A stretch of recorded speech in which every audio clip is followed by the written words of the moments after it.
Hello, this is Organizational Communications Expert Presentation presented by Michael Steffen.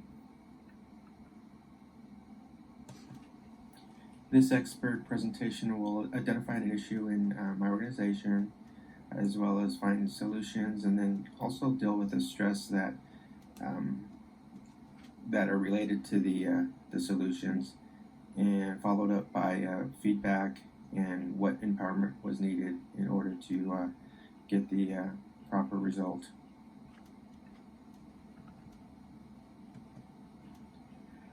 Organizational communication and expansion. So, organizational communication is a method of communication used by organizations in conveying information. This information is often communicated through many different channels of communication that range from alternative cognitive model, which consists of upward and downward flow of information, to a vast range of technologies that encompass management information systems, as well as the use of social media, of different social media avenues. This really is important since navigating and adapting to changing communication methods are necessary to grow and expand an organization, and in this case, my customer base.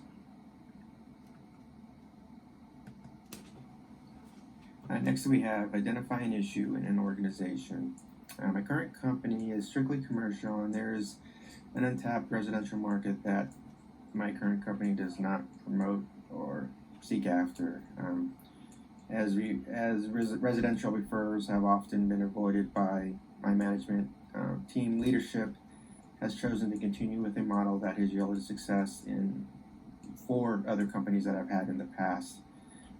As success to this point has had much to do with the business model that I had refined and honed over the years.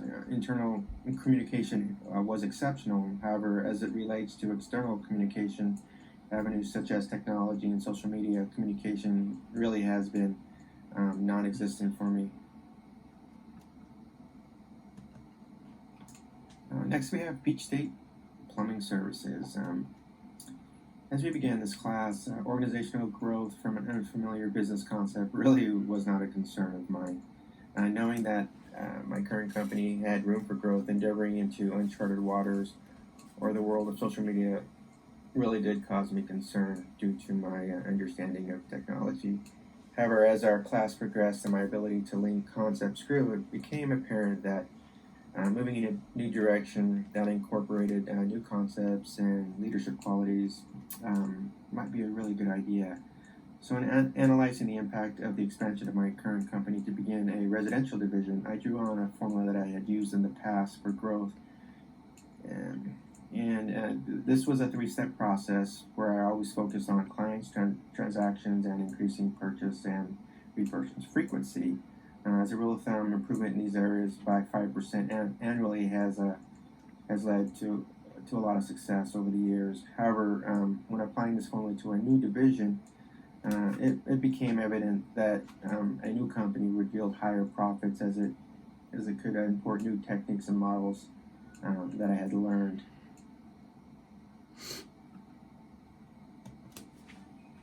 Next, we have classical approaches to solutions.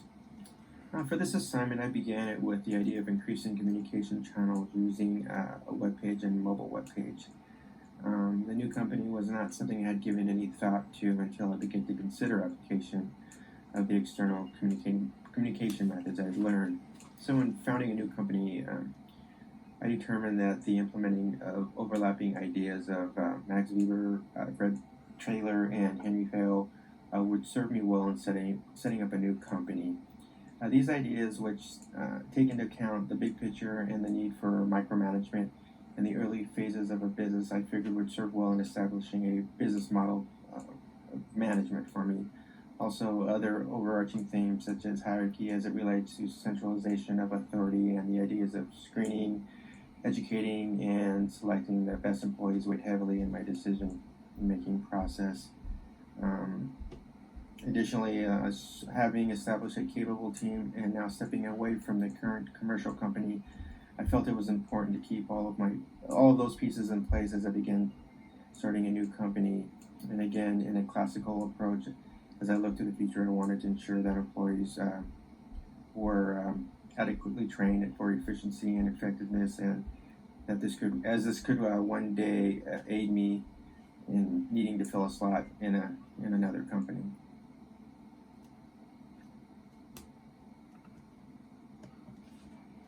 This brings us to a business plan and all the stressors that go along with developing a business plan, as well as a web page and mobile apps. So I'm going to talk about stressors. Stress, as many of you know, in our personal and professional lives, comes in many different forms. They're all stress is not bad. The likelihood of it becoming it really depends on how we manage it and process it. Keeping this in mind in starting a new company, it was crucial. This is crucial to recognize, especially in the organizational phase, as a lack of time to complete projects can transition one from a eustress mode to a distress mode.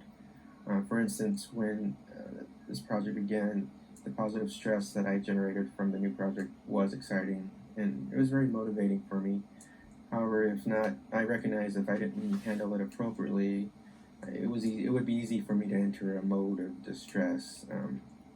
Classical theorists propose that we should find the best way to accomplish a task, and keeping this in mind, in my case, it was about making a list and prioritizing it, and this has allowed me to maintain focus as I continue to work, go to grad school, and now in the establishment of 2 new companies. So my list consisted of, for instance, business name searches, domain name searches for the website, developing business cards, and EIN, IRS tax filings, as well as bank accounts, online invoicing, billing applications, and the acquisition of new personnel.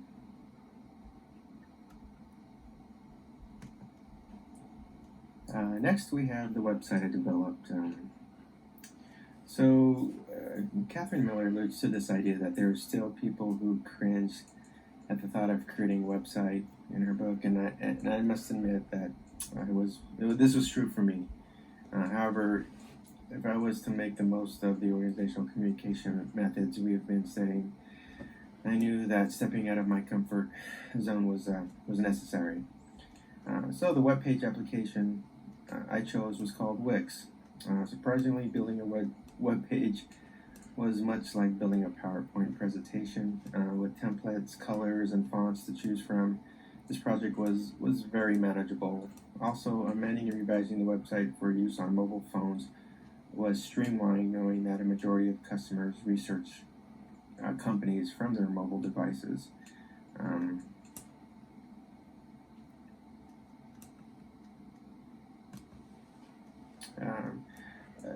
These are a couple of screenshots from my website. The one on the left here is just sort of introducing the company, and I built it in so that there would be a couple of tabs for home services, as well as booking online, and then the company theme, which is Plumbers with a Purpose, and the Plumbing Institute. So during this process, I saw that there was a need in the state of Georgia for contractors, and that they have to annually re-up their education so many hours per year, as well as the licensing process for contractors.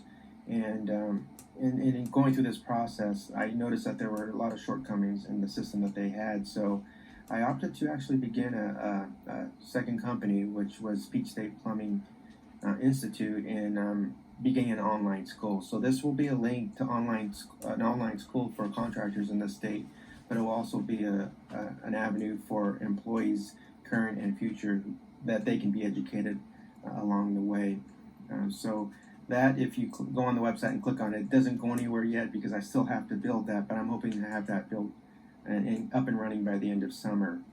But in the meantime, I also had this little thing I added on, which dealt with COVID-19 and communicating to customers the importance of health and how we are also concerned about it. So I also included at the bottom a hyperlink to psldplumbing.com in case you wanted to access it.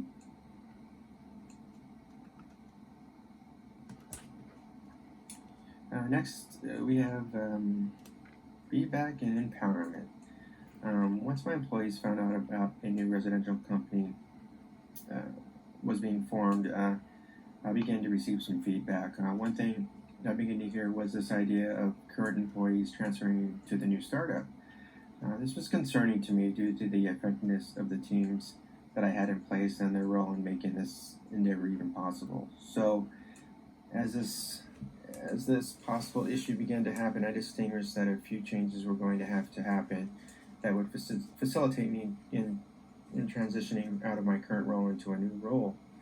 And again, I knew that Miller's idea of empowerment during a time of change was necessary. So a few ground rules were communicated horizontally during a company meeting. As a leader, I felt it was essential to begin the meeting by emphasizing the role that current employees play in the company and how their role has afforded us the opportunity. And because of this leadership, we could not allow any transfers for 18 months. Also mentioned that new hires in the new company would not be compensated at the same rate for the first 18 months as the current employees were being paid. I then added that the raises were being instituted for all of the staff as well as employee promotions. As a current manager was being promoted to replace and fill my role, I felt it was essential to promote 2 supervisors to a management position. My hope here was that by training 2 managers simultaneously, that in 18 months, one of them could transfer to the residential side if needed, which to me resembled the machine metaphor that is spoken about in Miller's book. In addition, with the new promotions came new responsibilities and authority that would directly impact the company and affect their bonuses as well. Thankfully, the responses were positive in that some were pleased with the raises, others were pleased with the promotions, and others were just content in not transferring now that they knew that the employees of the new company would have to endure lower pay for 18 months as opposed to what they were making. They were being paid.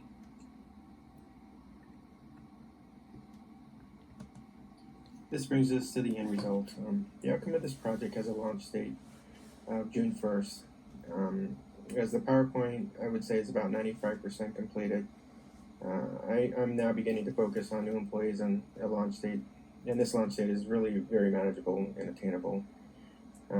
As I recall, classical management theories about human resources and avoiding hiring toxic personalities, I am entering the final phase of this project. In reflection, the past 7 weeks have really been quite the journey. As I have stretched myself in all areas of my life, I found it very difficult at times to maintain a high level of proficiency that I'm accustomed to. However, with dealing with work, school, and startups, I'm pleased with my results, and I'm thankful for the leadership and communication skills I have acquired over the last 16 weeks of grad school. Finally, we have the conclusion. So in conclusion, methods of communication used by organizations to convey information are really the life force of a healthy organization. As the world is now flooded with information, leaders must change and adapt for the sake of their organizations. It is imperative that leaders must meet, with the resistance that they may feel in stepping out of their comfort zones in order to ensure success and proper channels of communication. Thank you.